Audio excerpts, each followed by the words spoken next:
Looking for that perfect game for your gaming console? Video Game Corner is the largest independently owned video gaming store in North Mississippi, located at 1519 Highway 72 in Corinth. We are an authorized limited-run retail store and have a massive collection of retro games and game systems, and also plush toys and collectibles. We also pay top dollar for your used video games. Check them out Monday through Saturday from 10 a.m. to 8 p.m. Visit Video Game Corner in Corinth.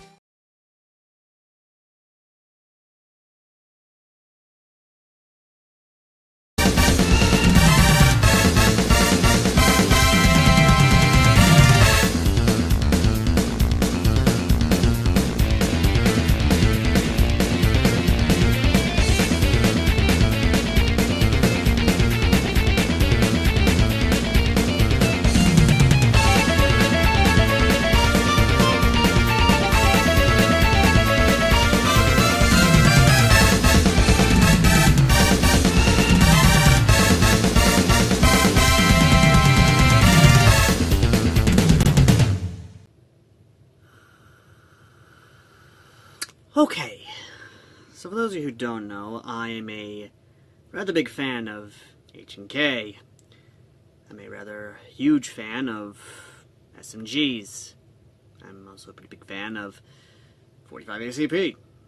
And so when I got a chance to rebuild a H&K, which happens to be chambered in 45 ACP, and is of course Elite Force, and is part of their quote-unquote economy brand guns, I jumped at the opportunity to rebuild it and actually take a look at it. And because it's a pre-owned, my thoughts are of it being of a pre-owned and not of a brand new gun. However, the gearbox is brand new, but the rest of it not so much.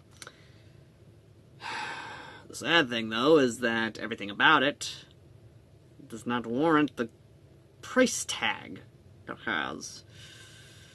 The sad thing is that Double Eagle, for half the price tag, actually made a better version of this, even though it's based off the one from the newest Battlefield game, which was Battlefield 2042. And I'll be honest, I'd rather go with that one than the one we're talking about today. But I'm a fair man. I give everyone a fair shake, and this is no different. So I will give this a fair shake as best as humanly possible without raising my blood pressure, because I really don't need to raise my blood pressure any more than I know I'm going to next month in October, because October has been a month known to piss me off beyond all belief. But before I continue, let me talk about why I love this gun, or at least a particular model of SMG, and where I know it from. And where I know from it the most happens to be from, well, Tom Clancy. And no, not the Tom Clancy you're thinking of. I'm talking, of course, about Tom Clancy's Rainbow Six Vegas 2. And let me tell you, I've clocked more hours into Terrorist Hunt than I did the online feature. I literally would spend hours in Terrorist Hunt unlocking every piece of gear and gun I could in the game. Even going back and playing the campaign through all the difficulty settings, and even trying to get all the achievements on the campaign and Terrorist Hunt. And let me tell you, doing Terrorist Hunt solo on the hardest difficulty is not a fun experience. It's a challenging one. It's an infuriating one. It is one that will test your very limits as a person. But dear God, is it worth it to grind for that particular, for literally the highest level of firearm and gear that you can get. And believe me, it's worth it. It is worth it. But this particular firearm has also been featured in everything from Call of Duty to Battlefield to the newest Tom Clancy games. Even though they're not really Tom Clancy games, and they should be ashamed of themselves for considering it a Tom Clancy game. Anyway. The gun in particular I'm talking about today, of course, was a gun that was designed, among many others, to try and replace the MP5, to try and make people not love the MP5 as much, so H&K at the time can try and focus their efforts on anything other than the MP5. ladies and gentlemen, I present to you the Umarex Elite Force competition brand UMP45. A honestly really cool looking SMG, really bulky, really futuristic looking, and side folding stock, also a very nice plus. Actually pretty comfortable, even though the stock is skeletal. Tri-rails here, here, here, and of course here. And while not threaded, has a nice little locking lug there and an adapter to where you can actually have a threaded barrel. And let me be honest here, it is actually very, very nice, especially when you have this folding or even a vertical grip right here, which makes it oh that much more lovely. And of course, a gun that is chambered in 45 ACP, and sadly, these are not. That is not an official paint of the actual 45 ACP magazine. But we'll get to that in a second. Now, as stated before, this is a pre-owned gun, meaning that a lot of parts on it are missing. A lot of stuff on it is also missing, but one of the things that's not missing, and one that makes me very disappointed because of the goddamn price tag, happens to be the one feature that every H&K submachine gun has, but for some odd reason, this one does not. You wanna know what it is? Is it the dual safety nature? No. Is it the absolute ergonomics?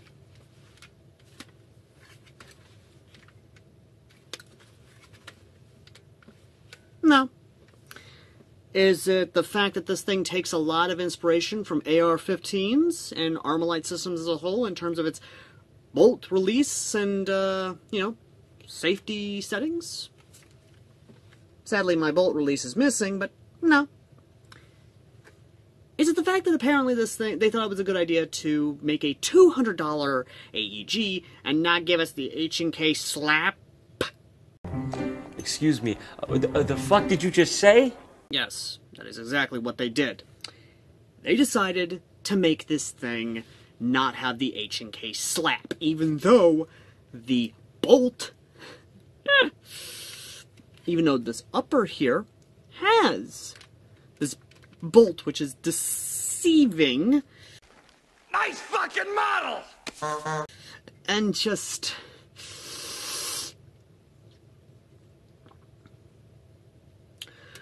I'm not gonna yell. I'm not gonna scream. I'm not gonna get angry at the fact of they're asking you $200 to have a H&K where you have to literally pull this right here, this whole thing, back like it's a M3 grease gun, apparently, to get to the hop-up unit. Instead of, I don't know, you know, having the ability to do that with a actual bolt. The ability that even on a full-size G3 AEG from another company that is not one of your OEMs has the same damn thing, and at least has the courtesy of being able to do the H&K slap.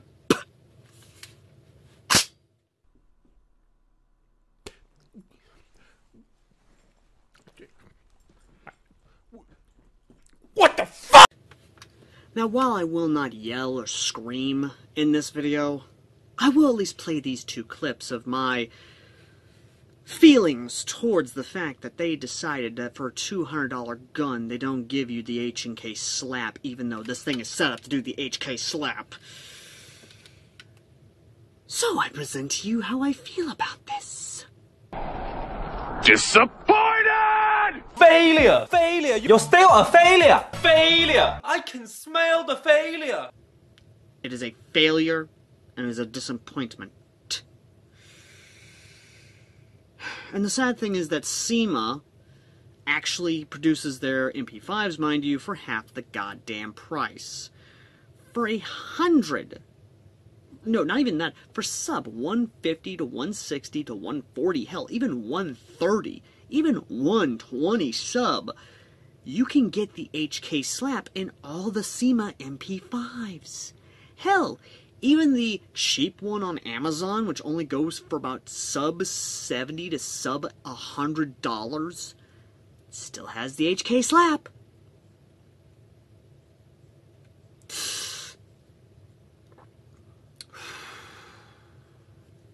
Not gonna get angry. Not gonna get angry. So what did this pre-owned come with that the brand new one does not? Well, this pre-owned came with, of course, some mid-cap magazines, which are 110. Fair warning with this pre-owned or any other pre-owns, feeding from mid-caps is kind of a bitch. And this thing does have a bit of issues with it. However, I think with a few bits of lube and maybe a little bit of cleaning of the barrel, I might be able to fix the feeding issue, but don't fill these all the way. They will not feed very well into the gun itself. And again, it could be just the mid-caps themselves, since these mid-caps apparently were also pre-owned, a little bit worn in, so again, just one of those things. The other thing, though, is that, again, the whole idea that you have to adjust your hop-up, which is a rotary-style hop-up, mind you, by just pulling this back like it's a grease gun, is one of the bigger failures of the product in my mind. Also, a nice little thing about the pre-owned, and I'm going to state this now, if you get a pre-owned and when you close up the gearbox, like you put a brand new gearbox in this thing and you close it up and for some reason the gearbox is locked up and will not work, here's what you gotta do. Put the thing on full auto and never take it off until you get the whole thing locked up. Once you do, here's how it works now. Your semi, even all the way up here, your semi is safe in between, which you can bring it back up after that is semi, and of course all the way down is full auto. However, you have to keep the finger on the full auto setting because the fire selector is a little bit, yeah, it's a little wonky. Just going to say that now. But either way, though, the only other thing I'm going to say right now is that the comfortability of this is actually really nice. I do like it. It is a very comfortable little AEG. I'm not going to lie. And again, I am very happy with how it is. The rail right here is set up nice enough. Well, I wish they had a little bit more Picatinny on here in the original design as well. The Picatinny they gave you for optics is not that bad, and you could attach any sort of optic you want on here, be it from a holographic, ACOG, or whatever, and of course even attach your run cam here, which I did outside. Again, the the fact that this thing is fully ambidextrous outside of the non-existent charging handle, which again I'm still kind of pissed off about, it's not that hard to actually acquire your magazines and actually do that, which sadly the magazines themselves, when you do get this, you get a somewhat 200-ish high cap magazine in the actual full release. Sadly the bullets are not painted on that, so you're going to have to paint your own. I decided to do two different paint jobs, one Tula, one brass, because if it can't run the steel, it's not worth the brass. But again, it's not that bad. Like, it's definitely nice and snappy.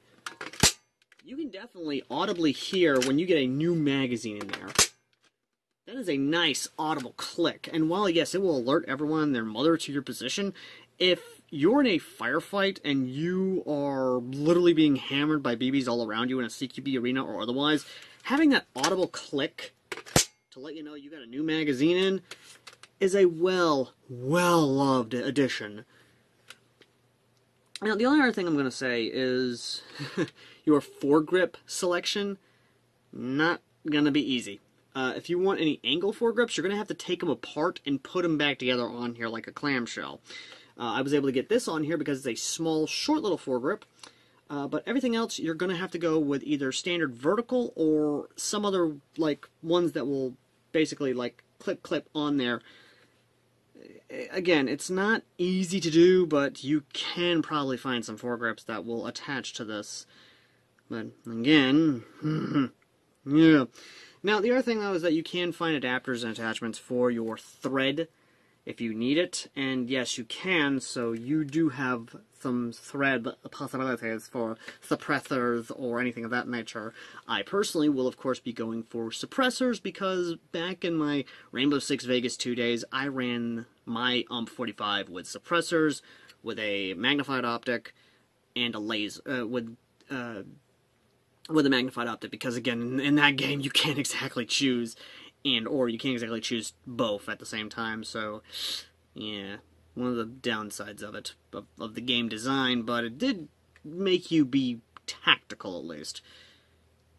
It was a very fun game, though. I'll admit that right now. So, yeah, definitely a tactical game. So, if I had to choose, I'd probably run this with a magnified optic, or at least a very larger red dot, so it sits above the run cam when it's on here, as well as a small vertical foregrip, like a potato grip or the Magpul half grip, which would be right up here in the front, and of course a thread adapter up here for a tracer unit, or a small tracer unit, or a big suppressor just for the funsies.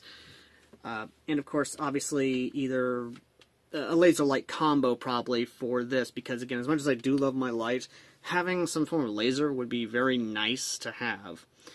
But the only other gripe I have is, of course, now granted this might be because of the pre-owned, has got to be the stock itself. It is I mean, it's not that bad, it's just, that button right there is a bit stiff, but really wearing it down a little bit may help, but again, one of those things. Now, doing that will reveal, of course, your battery compartment, which, let me tell you now, stick batteries are going to be your best friend, especially the skinny ones, because that's the only way you're going to get it in there. Now, the other thing, of course, is the S&T gearbox that's in here, which I think might be the reason why it's $200 is a quick change spring system, meaning that you can swap out for either a hotter spring or a more CQB spring. But, either way, I've gabbed on long enough, ladies and gentlemen, so let's go ahead, take it to the FPS, and then to the range test, and see what we're getting here, shall we?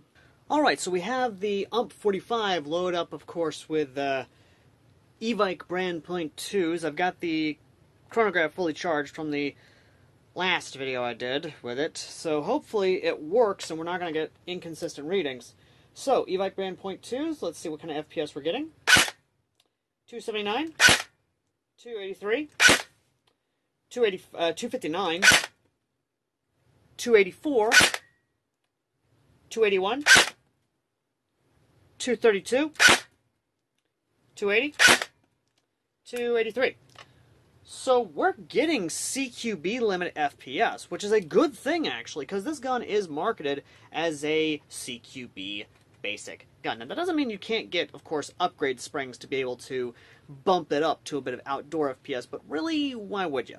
Because there are some outdoor fields that do allow, if you're gun shooting CQB, to be able to run either full auto or, you know, just much closer engagement distances. And if you get that sucker just a little bit lower below the CQB FPS limit, but you have a wicked hop up, then you might be able to get away with a lot of stuff. But, either way though, let's go ahead, go outside, and see what kind of distance we're getting out of this, shall we? Alright, we're out here now at the range. I've got a BB catcher set up at about standard engagement distance, which is about 25-30 feet.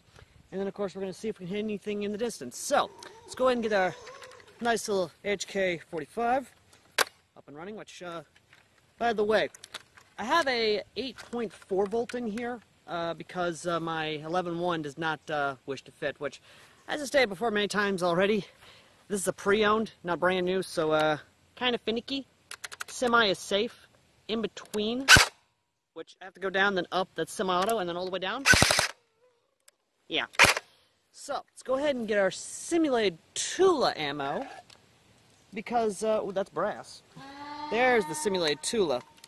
Because if I can't run the steel, it ain't worth the brass, which, feeding simulated the Russian ammunition into a German gun, well, that probably won't piss people off. So, let's go ahead and get our run cam going. There we go. And let's see. There it goes. Let's see if we can hit anything.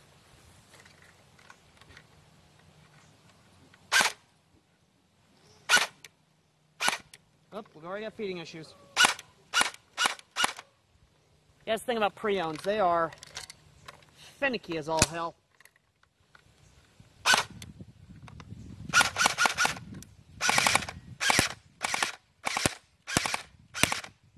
There it goes. Now it's feeding. Whoa, way over the target.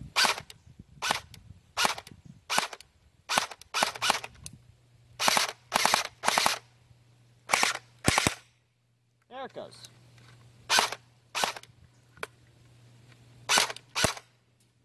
there we go.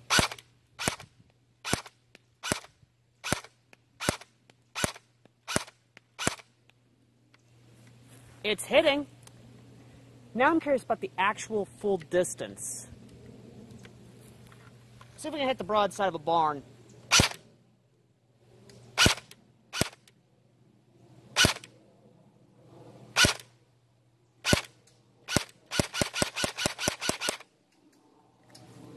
Yes, we can. Let's see if we can hit the tree line.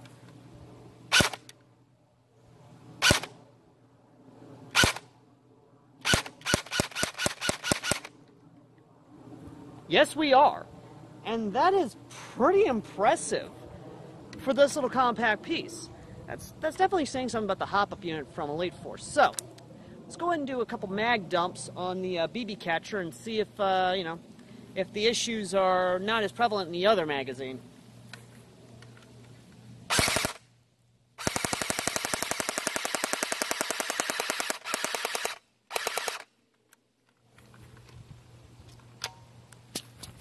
Well, battery's dying, no big surprise there.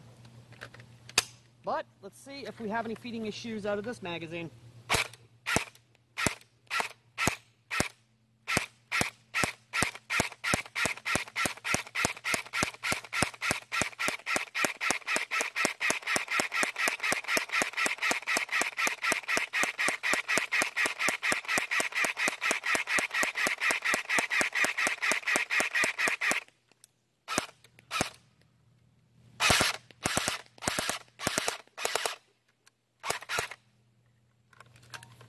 And already I don't like the sound of that. That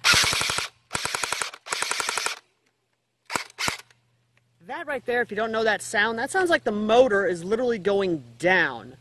So I might have to adjust it again. But, either way, let's go ahead and get back inside and give our final verdicts on the competition brand UMP45 by Elite Force / Umrex, shall we?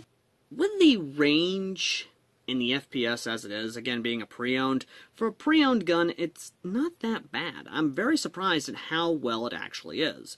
The only other gripe I have with it has to be just the issues I faced with it being a pre-owned gun. If it was a brand new gun, then I probably wouldn't be facing any of these issues, but it's a pre-owned, and it's the competition brand, which means that I'm happy that I got this thing in pieces, so I didn't have to pay the damn $200 price tag, and I recommend you guys don't, instead go with the Double Eagle version.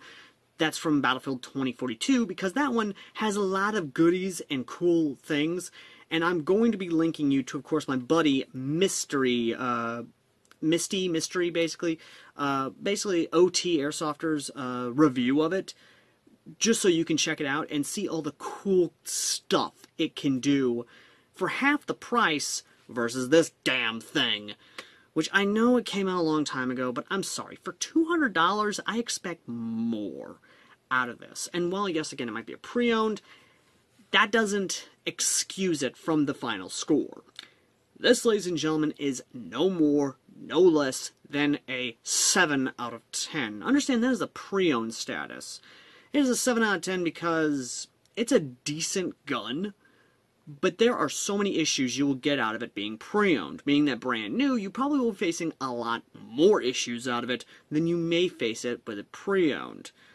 But, again, this is a pre-owned review, so I'm not looking at this brand new. Keep that in mind. But, ladies and gentlemen, what I will say is that I would love for there to be a proper UMP45 AEG in the future. Be it made by Double Eagle or any other company itself, where it actually has the proper HK slap. I don't care about electronic blowback, I just want a proper HK AEG, or at least an HK UMP45 AEG, that actually gives me all the features and stuff of the modern UMPs that are coming out right now, because the one I'm looking at right here is based off of the one that was introduced long ago. But, either way though, as always, ladies and gentlemen, I've been AirsoftAL, Common Man's Airsofter, who takes a look at pre-owned guns to decide whether or not you should get them brand new. And if you want to help support the channel, and of course support future reviews, consider donating to the PayPal down below. And as always, ladies and gentlemen, let me know in the comment section down below what you think of the UMP45, and whether or not you should get it brand new or pre-owned like I did. Have you had any issues I've talked about in the review so far? And as always, folks, just get the double eagle. Just get the double eagle one. Get the brand new one that has all the cool bells and whistles for half the damn price tag. Anyway, next time, ladies and gentlemen, we take a look at the SMG that the UMP45 tried to replace and failed miserably, because they're still being made today, they're still being used today, and as always, folks, I'll see you all in the next video. Till next time. Later.